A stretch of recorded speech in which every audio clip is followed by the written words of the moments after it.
anh em nhá. Chào sếp nhá.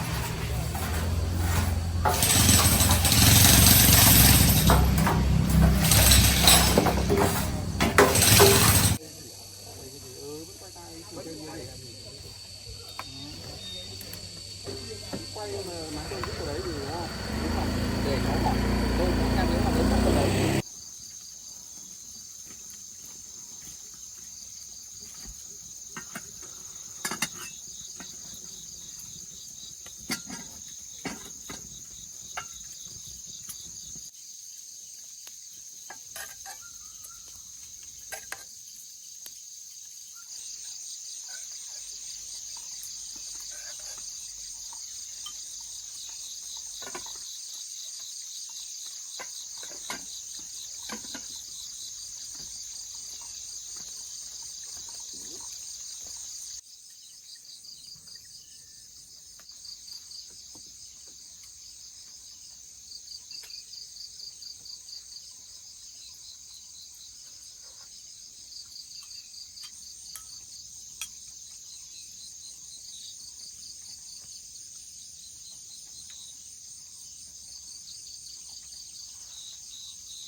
Sao hôm nay anh không thấy em xuống làm?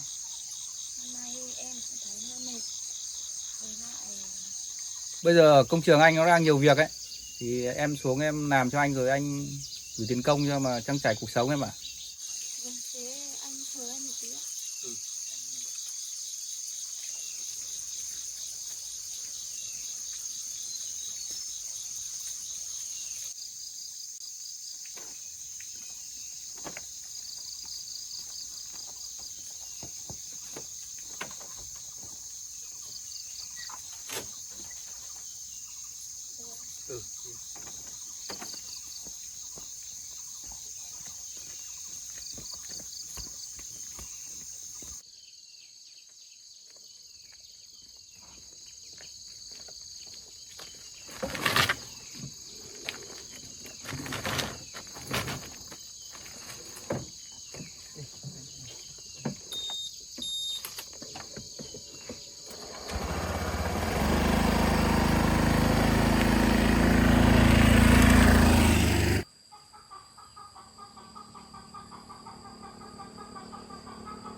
Chào anh em nhá.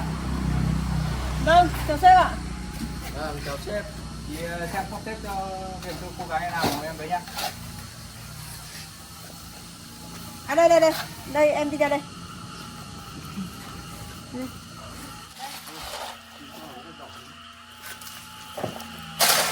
Đây em sợ ông này cắt ra bên này để người ta làm.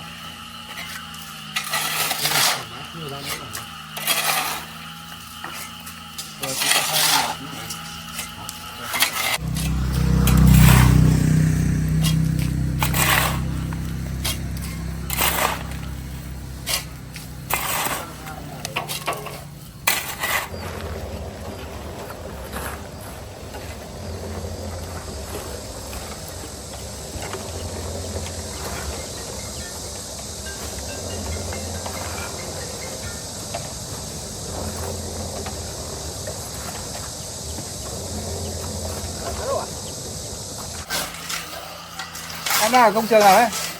Vâng, em đang ở công trình bên A. Em về công trường B này anh nhờ em giúp việc. Vâng ạ. Về ngay nhá.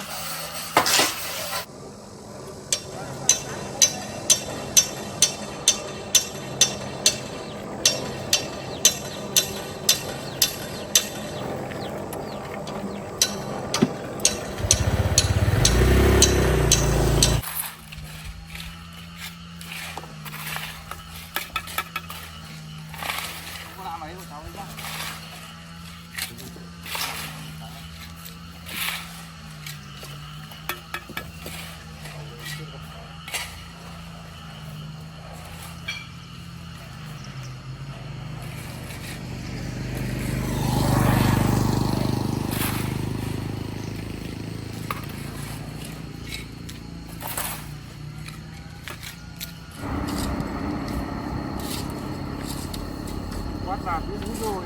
Bác hộ các.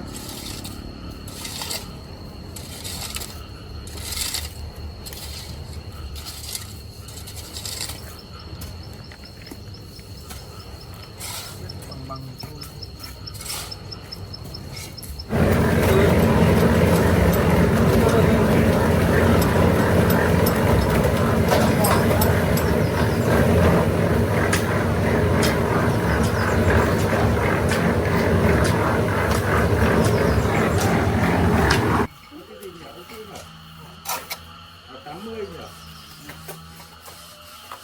Tôi để nó vào trong để trong kiểu bánh thôi.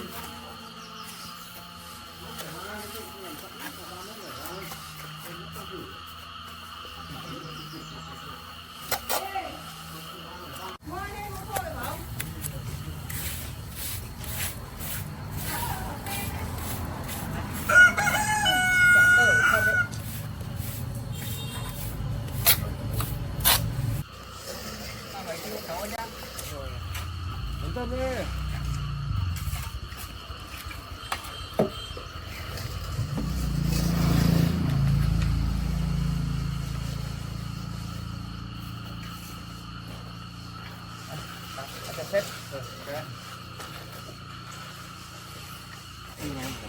Đây, em anh sẽ bàn giao lại cái công trình này cho em, anh sẽ đi công trình khác. Vâng. Là đánh bảo. Đây này, em để ý những cái chỗ này, phần này cho anh nhá. Người ta đang cho ký cho chủ nhà tí nhá. Đây này, vui nhá. Có anh tí. Ừ.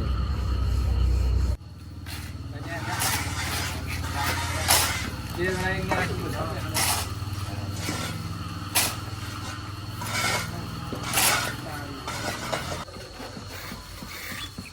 Ơi, bây giờ có em này em đến em ở đây thì có công việc gì thì cứ hỏi anh em nhé. Em ơi. Thế bây giờ chị cứ đi làm việc của chị đi nhá. Em ơi, đây là cô gái cũng mới đến làm, hoàn cảnh của cô ấy cũng khó khăn lắm. Đây em có gì em bảo cô ấy anh nhé. Thế bây giờ em cứ đi làm việc của em đi nhé.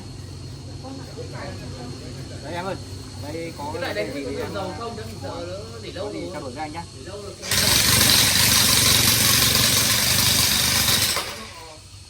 Cháu mua tầm 10 mấy. Cháu mua 10 mấy nghìn cân.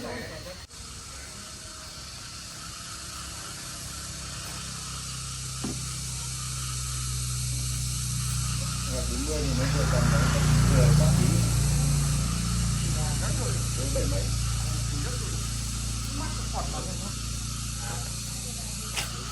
Hai viên nó 80 mươi.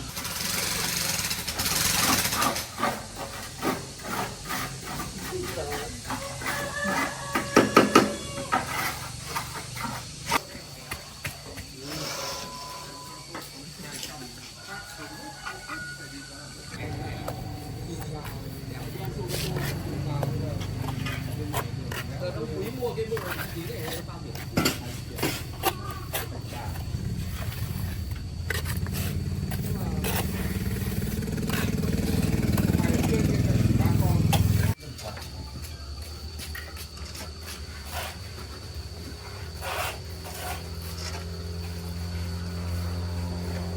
Người làm nhanh tay em nhá. Mấy bạn 20 hay là 25 nhỉ? Cái tầm đấy ấy mà, xong qua đâu kia ấy đi.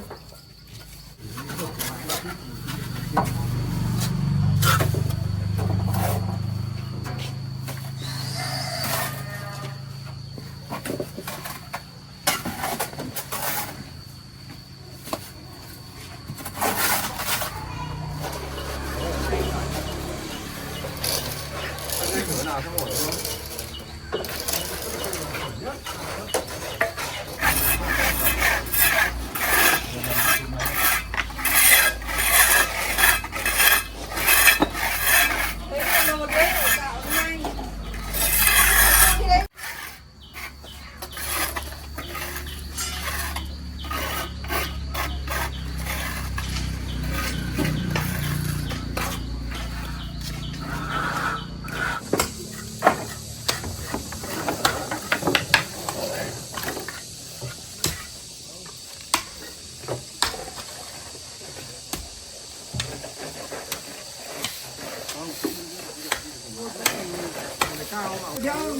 Ông chống sát hai lên à? Chống lên bên đầu đó. Tôi đi chống để đấy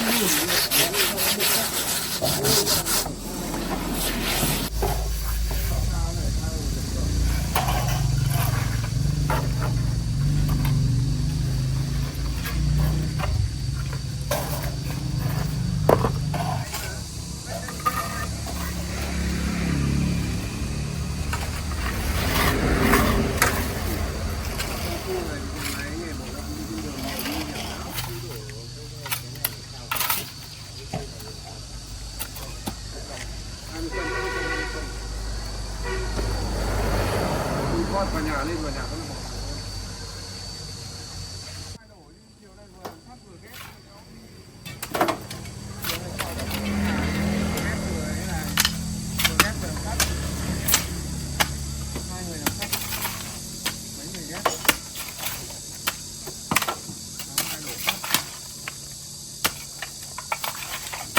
Sao bây giờ con thu này?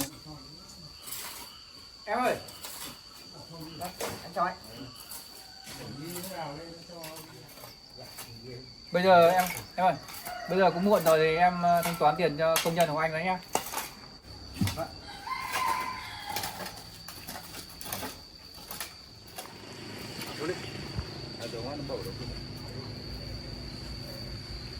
Mẹ muộn rồi, anh toàn tiền công ra. Vâng, em xin ạ. Anh đỡ thở cho em. Em làm ở đây có được không? Cũng được anh ạ. Anh bây giờ cũng muộn rồi, anh đưa em về. Dạ, tự về được anh ạ.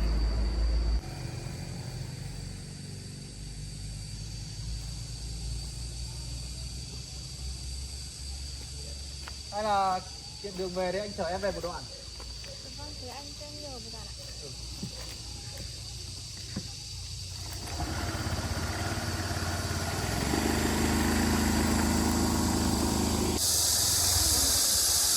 Sao em?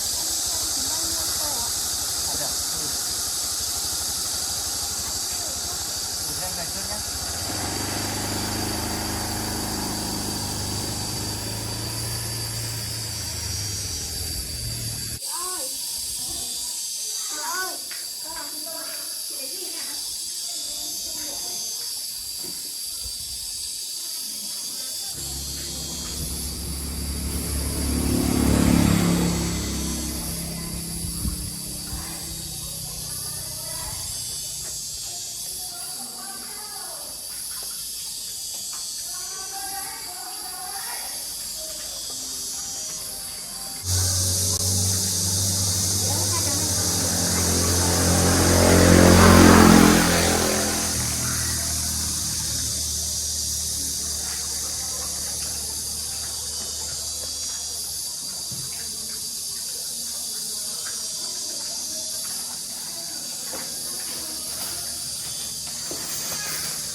làm khu của anh ở trên rồi không? Không biết ạ. Em đón cái cô gái họ làm thế này đến xưởng mộc làm của anh rồi nhá. Vâng.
công việc ở đây lâu rồi em.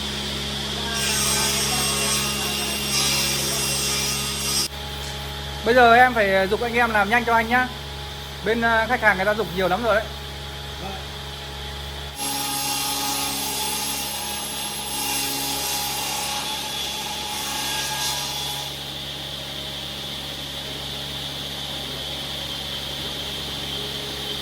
Em ơi. Đây nhá, em nhá, em làm lại cái này cho anh này, cái này không được đâu. Cái này á, bên khách hàng người ta có tính lắm đấy. Cố gắng làm kỹ càng cho anh nhé. Vâng.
kilo.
Hôm nay anh thấy đỡ chưa ạ? Ba đi đâu rồi ạ? Không phải anh vừa sẽ đi đâu. Em mua cho anh ít quả. Sáng nay anh ăn uống gì chưa ạ? Anh chưa muốn ăn gì em ạ. Hay là em đi nấu cho anh ít cháo nhé? Thôi em ạ, anh không phải đâu. Bây giờ anh cũng chưa muốn ăn gì cả. Thôi em cố ăn vào để mà uống thuốc nữa ạ. Thôi thế thì em nấu ăn rồi. Dạ vâng, thì để em đi nấu cho anh ít cháo.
Lại 34.000 thôi.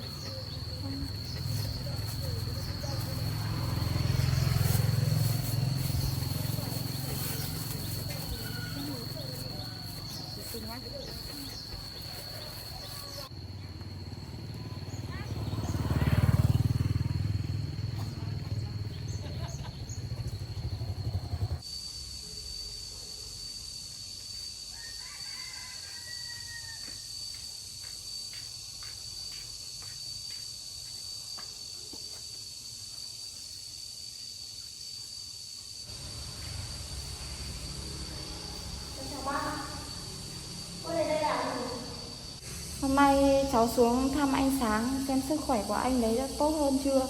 Tối nay anh chưa ăn gì nên cháu có nấu một ít cháo cho anh ấy ạ. Cháu xin phép bác cháu đi xem một cháo ạ.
em lấy cháo cho anh ăn. Không lấy thuốc anh.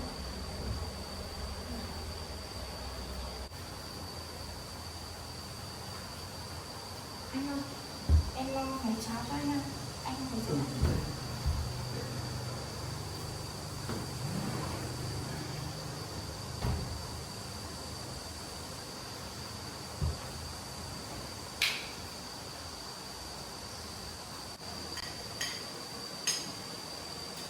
Anh ăn cháo ạ.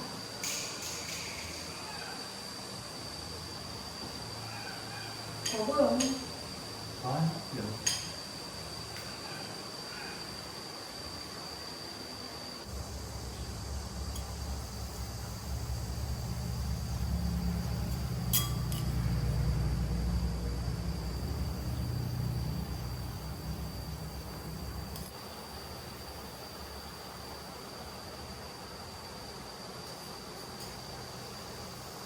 Thì ăn.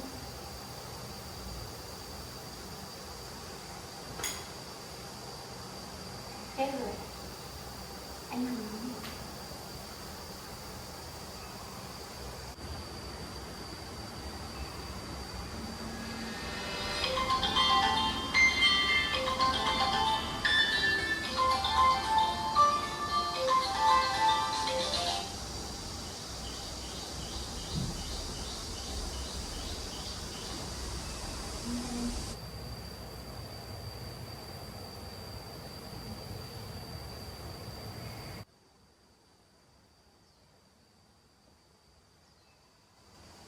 Bây giờ ở trên chỗ xưởng của anh đang có chút vấn đề thì em hộ anh dẫn của anh là được không? Vâng ạ. Anh cho em biết đấy không?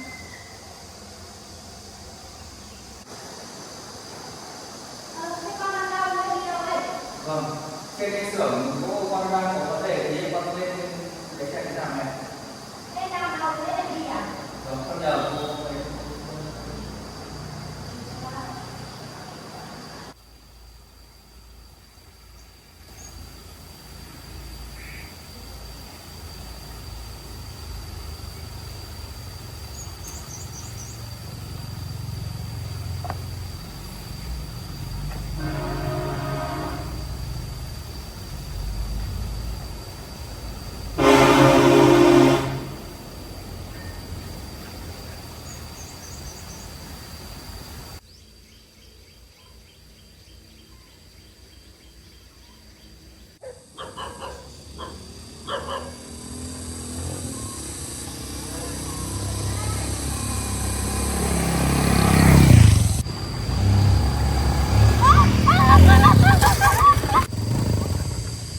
Đi kiểu gì đấy, không có mắt nhìn à?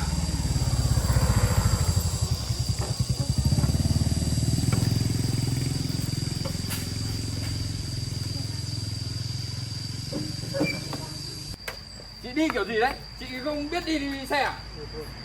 Chú đi sang cả đường của chị, chú lại còn đấy à? Chị biết đi xe không? Đi hết cả đường của người ta sao bây giờ lại không Thôi ạ. Thế bây giờ là hai anh chị em là người không bị sao là tốt lắm rồi. Cái này thì chuyện nhỏ thôi, em bỏ qua đi cho. Anh lần sau bảo chị đi cho cẩn thận vào nhá.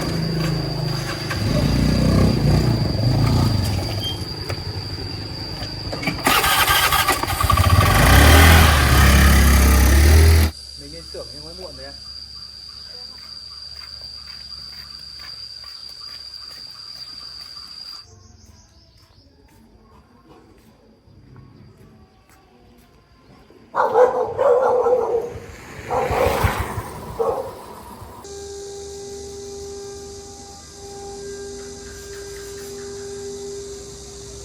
Em ơi, đây bảo này.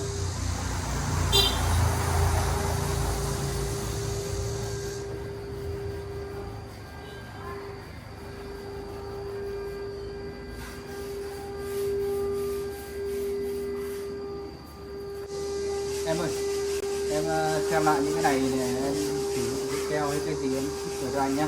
Để cái này nó không được đâu. Cố gắng sửa này cho anh nhá. Anh lại đến mệt đấy. Để em về trước, ở em ở đây em xử lý cho anh nhá. Em ơi. cho anh nhờ chút em.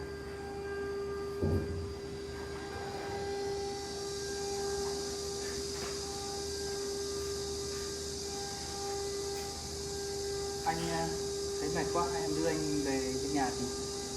Vâng ạ. Em lấy cái đó.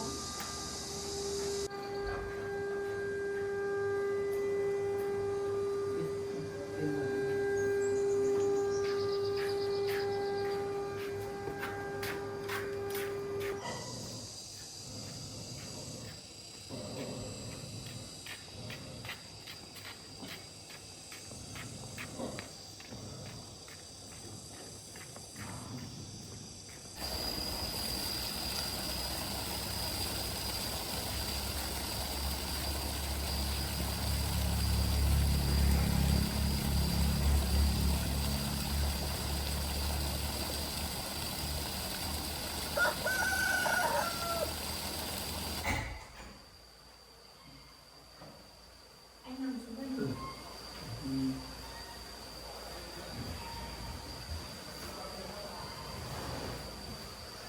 Anh nằm xuống. Thức được để ngồi đây.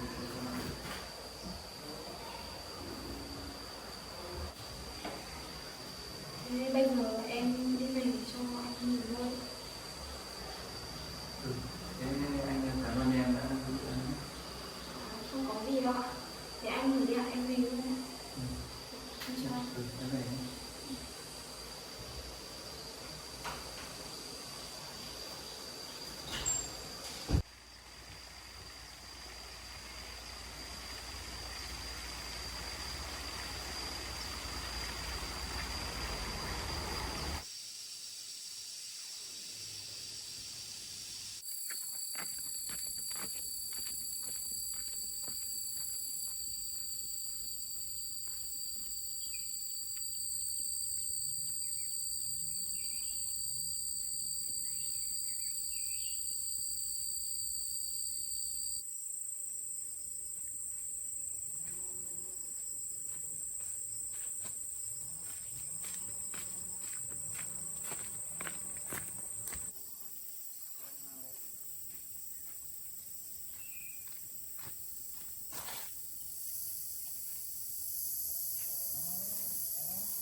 Con cũng ổn rồi mẹ.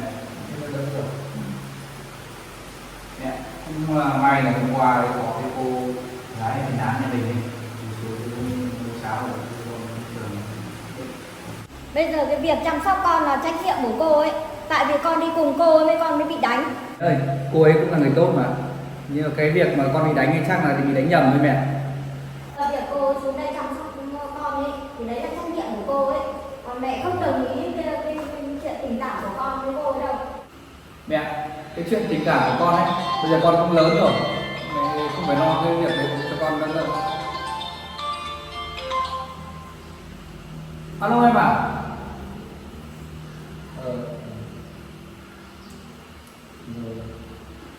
Anh đến luôn đấy.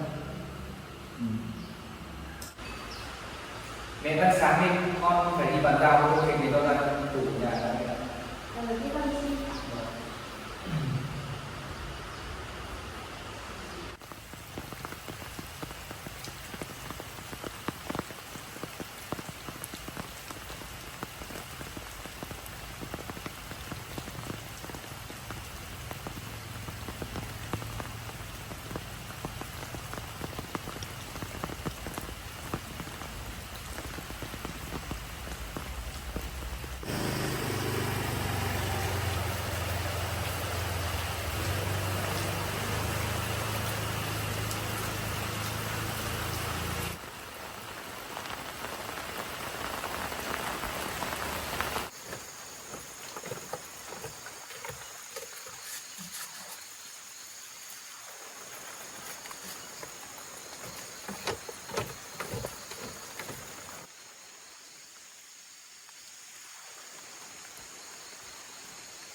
Em đợi anh lâu chưa? Em cửa 14.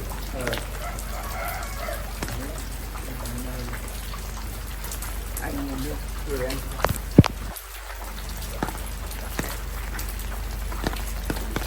Đi. Anh đưa chúng tôi xem là anh thực tế được chưa? Đồng được chưa nhá.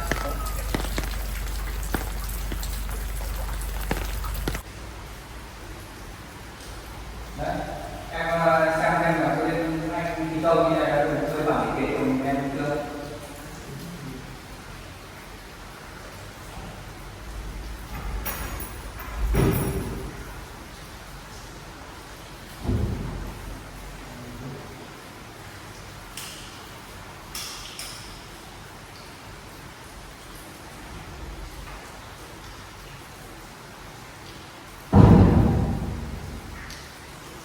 Đây em ơi, em ra đây xem cái phần đất bên anh thi công xem như nào.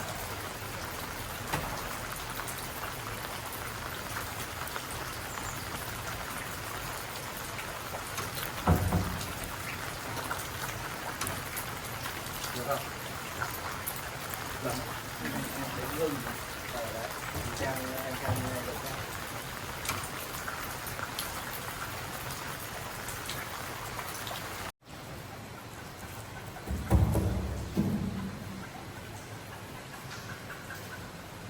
Thế em đã ưng ý với lại cái ngôi nhà này bên công ty anh thiết kế chưa?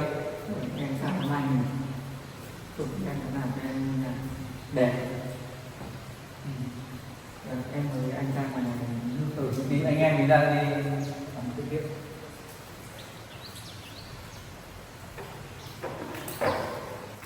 Em mời anh nước anh xin. Em uống nước đi. Thế bây giờ em mới đã ưng ý cái ngôi nhà này thì bây giờ anh em sẽ ký bàn giao nhà cho chú nhỉ? Thế anh thử em xin.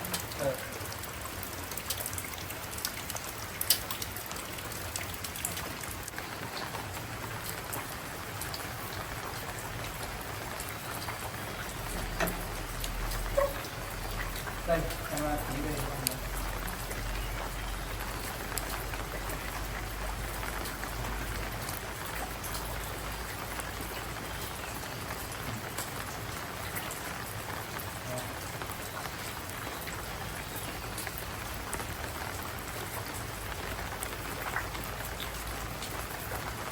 Anh gửi chú vào nhá.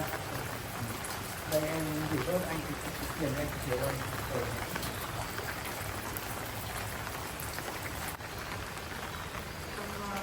Thời gian mà sử dụng có vấn đề thì em ký cho công ty anh.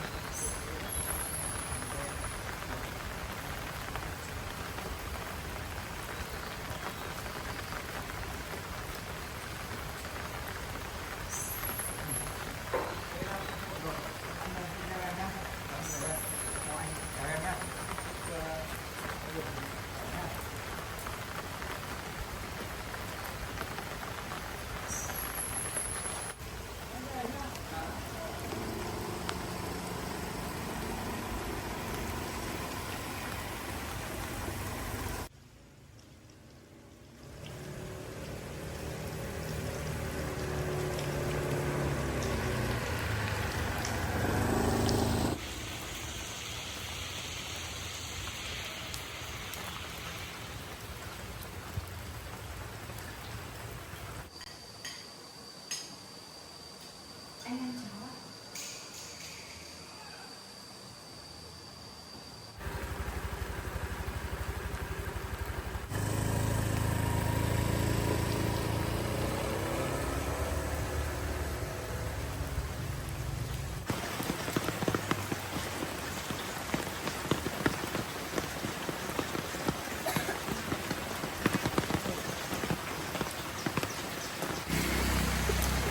Em lấy cho anh miếng này. Chị Minh nhìn anh. Em lấy cho anh.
Trên này cho em rau cái này sửa đó.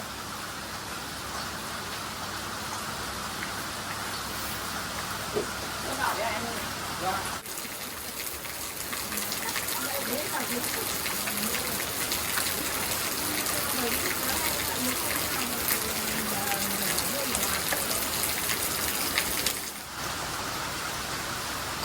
Tính em.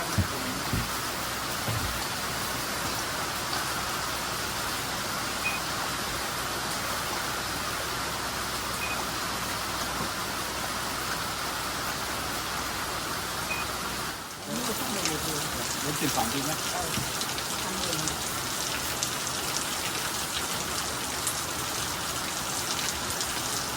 Vừa đi.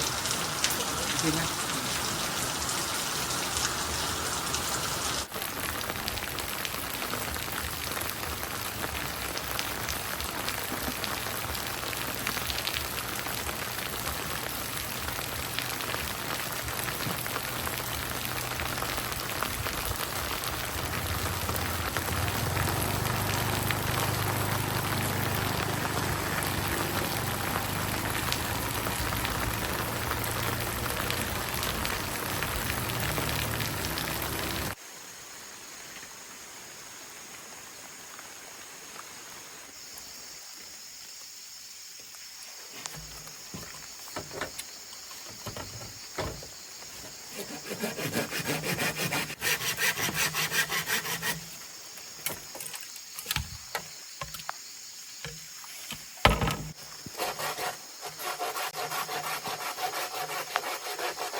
Em à?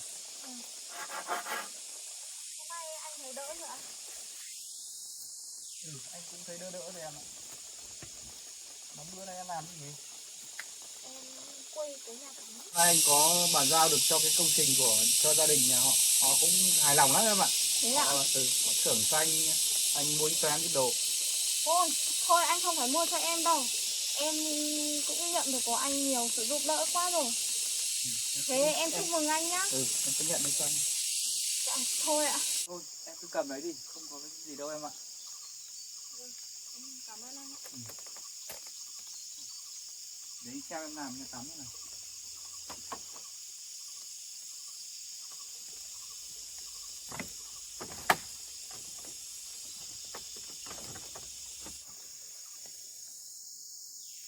Ui, em là phụ nữ mà em làm được cái nhà tắm đẹp quá.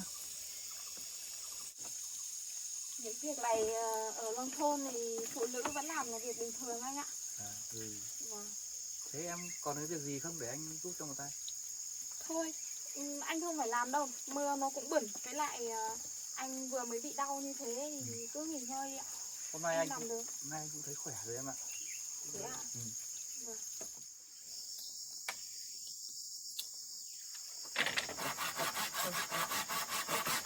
Đánh chắc chắc.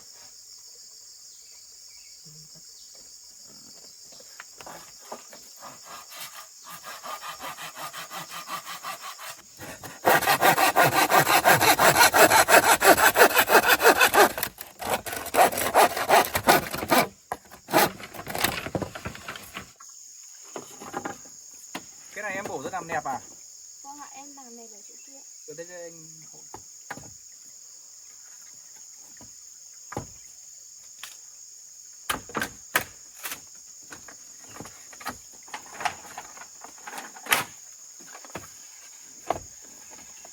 Cái đấy bổ đôi thôi anh ạ. Ừ, bổ đôi thôi chị em. Vâng.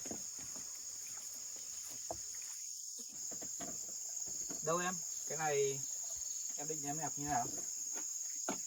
Đây, anh em này. Cái này đóng. Làm như này được không? Em định đóng ra xong rồi cho cái này kẹp vào đây ấy. Ừ. Đó, đánh đóng thôi.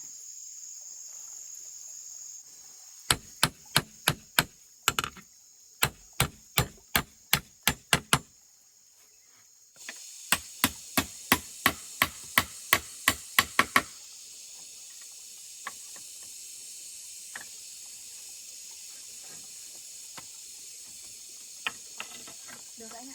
Ừ.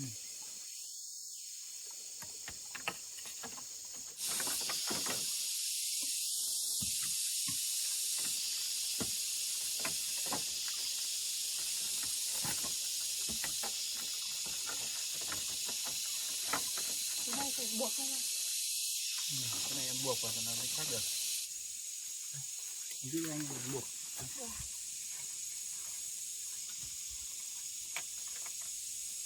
Anh buộc.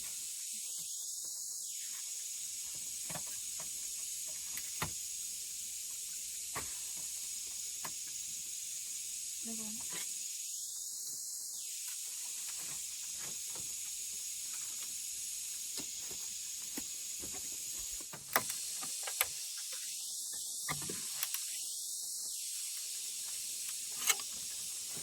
Chắc hơn nhiều đấy ạ. Ừ.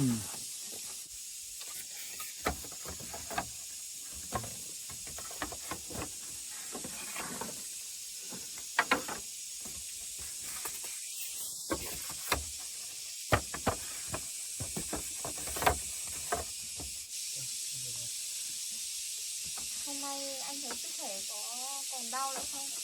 Ừ em ạ, anh thấy người trong người nó cũng đỡ rồi, khỏe rồi. Ừ. May không sao anh ạ. Hôm qua đấy anh cũng thấy cả cái trong người nó bị sốt nữa.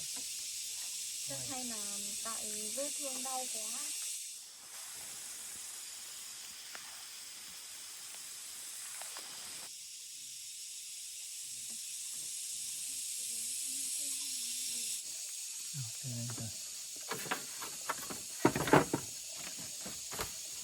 Ô, anh nhỉ? Mưa trời đúng là vào đang mùa mưa nhỉ, vừa mới mưa xong giờ lại đã lạnh tạnh luôn rồi nhỉ. Vâng. Còn bây giờ lắng anh ạ. À, thế à? Lắng rồi. Thế Sáng tốt nay- quá. Sáng nay em đi chặt tre mưa quá. Ừ.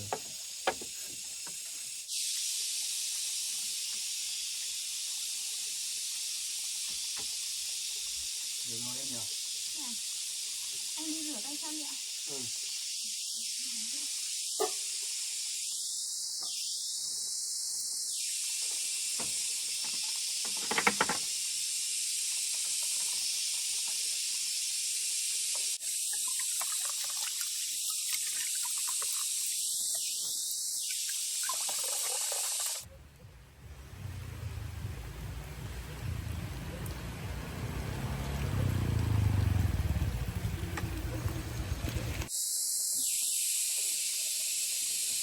Anh ở đây ạ. Ừ. Sao hôm nay anh mua cho em nhiều đồ thế? Ừ thì hôm nay công ty anh nó thưởng cho anh mua cho em ít hơn một chút nhưng mà em.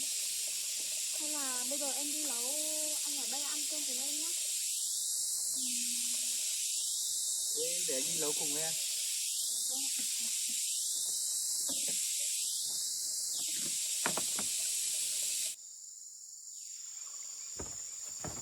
Đây em ơi, đây em nha. Mua cho em ít mắm muối này, để ăn cho nó nhá. Anh mua cho em nhiều quá. Đây đồ ăn.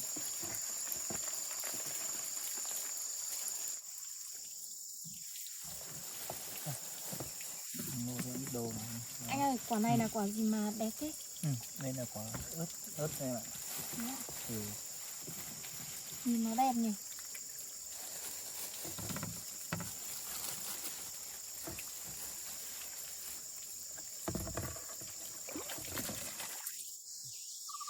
Em cứ vào em xếp bếp lên đi. Để anh lên làm cái này cho. Vâng ạ, của em nhé.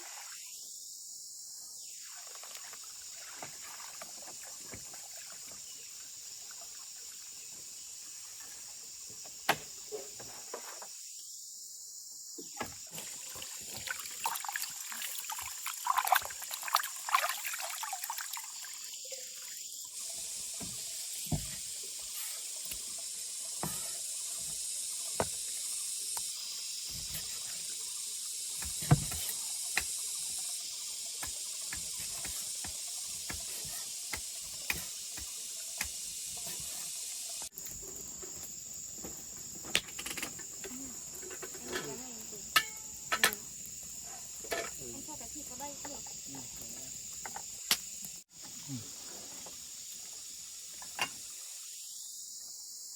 Em này á, nấu cơm cái gì? Vâng ạ, Ừ. em mang cái cơm lên trước. Ừ, thế để anh chế biến cái rau này xong rồi anh làm anh em mình nấu ăn nha.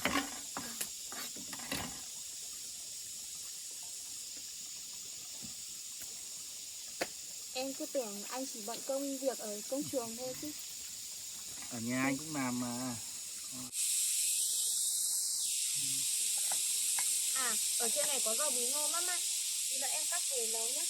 À, ừ, thế thì em cắt đi, về đây anh em mình nấu. Vâng ạ.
Rau bí em cắt ở đâu ấy?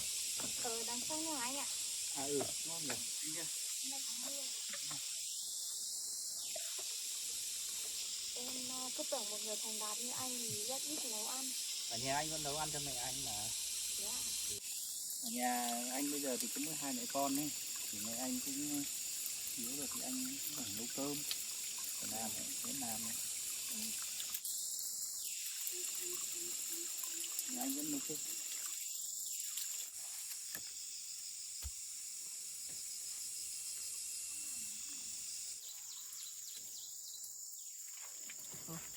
Ở bên má em bị sưng lên kìa.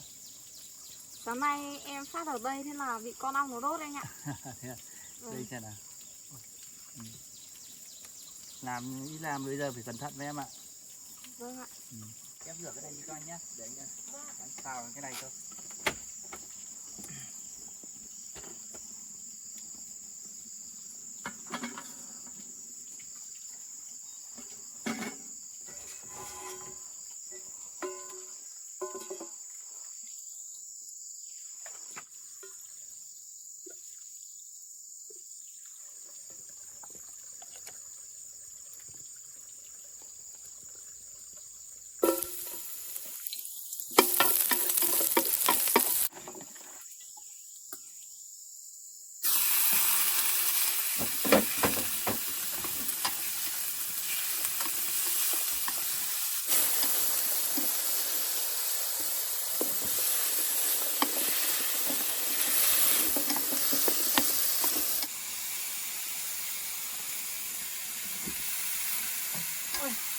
Anh làm món gì nó hấp dẫn thế? Ừ, anh xào ớt ngọt với lại thịt em ạ. Dạ. Thế em đi lấy đĩa cho anh nhé. Ừ, thế lấy hộ anh đi. Vâng.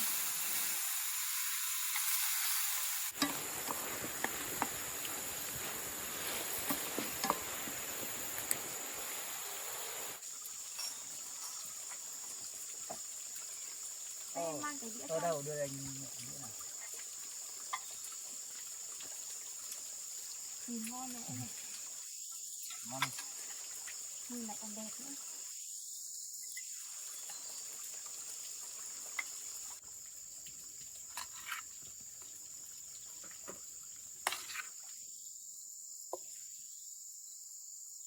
Em ăn đi, tự nhiên Vâng ạ. Anh cũng ăn đi ạ. Ăn chịu khó ăn nhiều vào em ạ nhé. Vâng.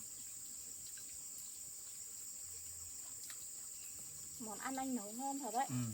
Ngon thì em ăn nhiều vào. Vâng.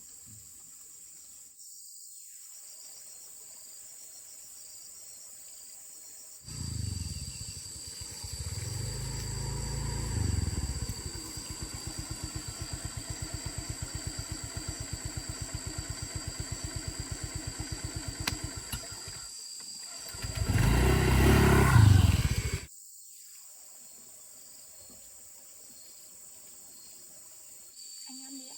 Ừ, anh cũng ăn nón rồi. Vâng. Ừ.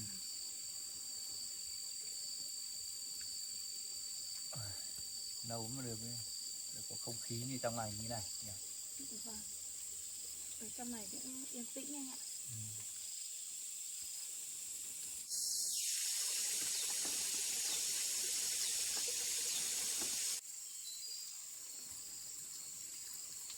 Em lấy anh uống nước. Ừ, để cho anh xin.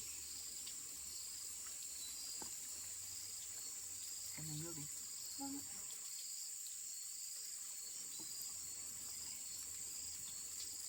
Bây giờ cũng muộn rồi. Có thể anh xin cho anh về ăn nhé.